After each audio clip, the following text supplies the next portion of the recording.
जय श्री कृष्ण। नमस्कार दोस्तों, स्वागत है आप सभी का मेरे ब्रजेश शर्मा ब्रजवासी यूट्यूब चैनल पर। दोस्तों, आज मैं आपको गरुड़ पुराण के अनुसार पुत्र संतान प्राप्ति के उपाय बता रहा हूँ। दोस्तों, हर निसंतान दंपत्ति की यही इच्छा होती है कि उनके यहाँ पुत्र संतान की प्राप्ति हो, लेकिन चिंता तब बढ़ जाती है जब उनके यहाँ ना चाहते हुए भी कन्या संतान की प्राप्ति होती ही चली जाती है और पुत्र संतान का मुख देखने को भी नहीं मिलता। वैसे तो दोस्तों, आज के दौर में पुत्र संतान या कन्या संतान दोनों ही समान होते हैं। पुत्र और पुत्री में कोई भेद नहीं होता है। फिर भी वंश वृद्धि के लिए पुत्र संतान का होना आवश्यक होता है। पुत्र से ही वंश चलता है और पितरों को भी मोक्ष की प्राप्ति होती है। भगवान विष्णु अपने वाहन पक्षी राज गरुड़ से कई संदर्भ में बातें करते हैं। इन्हीं का वर्णन गरुड़ पुराण ग्रंथ में भी किया गया है।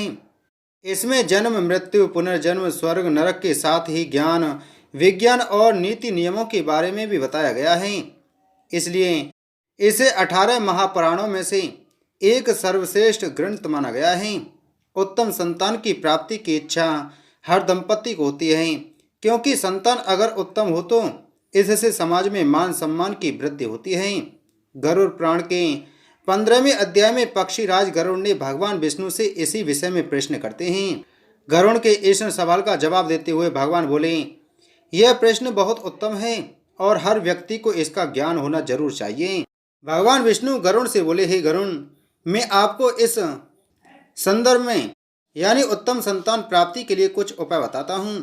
गरुड़ पुराण के अनुसार संतान प्राप्ति की कामना के दिन स्त्री और पुरुष दोनों का चित्त प्रसन्न और मन शुद्ध होना चाहिए, क्योंकि स्त्री और पुरुष का चित्त जैसा रहेगा वैसा ही चित्त संतान पर भी होगा।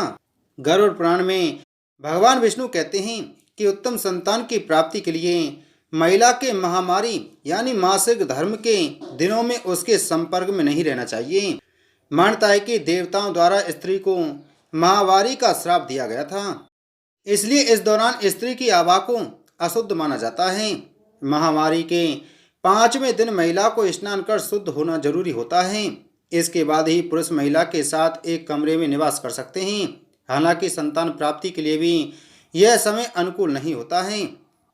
यानी कि भगवान विष्णु कहते हैं कि माहवारी यानी मासिक धर्म के पहले दिन से लेकर के 5वें दिन तक स्त्री और पुरुषों को संतान यानी पुत्र संतान प्राप्ति के लिए संबंध नहीं बनाना चाहिए। महावारी के 7 दिन पश्चात महिला देवताओं और पितरों की पूजा करने योग्य मानी जाती है। इसलिए उत्तम चरित्र या चरित्रवान संतान के लिए 7वें दिन के बाद ही गर्भधारण के लिए प्रयास करना चाहिए। यानी भगवान विष्णु कहते हैं गर्भधारण के लिए स्त्री को 7वें दिन तक यानी मासिक धर्म के पहले दिन से आप 7वें दिन तक गिने। उस दिन तक भूलकर भी गर्भधारण नहीं करना चाहिए। उत्तम संतान प्राप्ति के लिए स्त्री और पुरुष को पहले स्नान कर अपने शरीर को स्वच्छ कर लेना चाहिए और साफ कपड़े पहनने चाहिए। साथ ही बिस्तर भी साफ सुथरा होना चाहिए। आइए जानते हैं गरुड़ पुराण के अनुसार पुत्र प्राप्ति के कुछ उपाय। दोस्तों, सम दिनों में गर्भाधान से पुत्र और विषम दिनों में गर्भाधान से पुत्री की प्राप्ति होती है। यह तो हम आपको सभी पीढ़ियों में बताते हैं कि सम दिन पुत्र प्राप्ति के लिए होते हैं और विषम दिन पुत्री प्राप्ति के लिए होते हैं। गरुड़ पुराण के अनुसार पुत्र रत्न की प्राप्ति के लिए महिला के मासिक धर्म समाप्त होने के यानी जब स्त्री का मासिक धर्म शुरू होता है, जिस दिन मासिक धर्म आया होता है उस दिन को पहला दिन मानते हैं और उससे लेकर के आप गिनती कर लें 1 2 3 7वें दिन तक, यानी मासिक धर्म के पहले दिन से 7वें दिन तक कोई भी संबंध न बनाएं और 7वें दिन आप स्नान आदि करके शुद्ध हो जाएं। उसके बाद में 8वें दिन 10वें दिन 12वें दिन 14वें दिन और 16वें दिन, इन दिनों में ही आप गर्भधान करें, जिससे आपको उत्तम पुत्र संतान की प्राप्ति हो। वहीं अगर आप पुत्री प्राप्ति के लिए मासिक धर्म के विषम दिन में जैसे 9वां दिन 11वां दिन 13वां दिन 15वां दिन और 17वां दिन इनके अनुसार गर्भाधान करते हैं तो आपको उत्तम कन्या संतान की प्राप्ति होगी।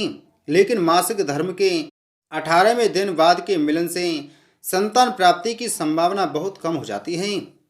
इसीलिए आप कोशिश करें कि गर्भाधान आप 8, 10, 12, 14 और 16वें दिन, इन दिनों में यानी सम दिनों में ही करें।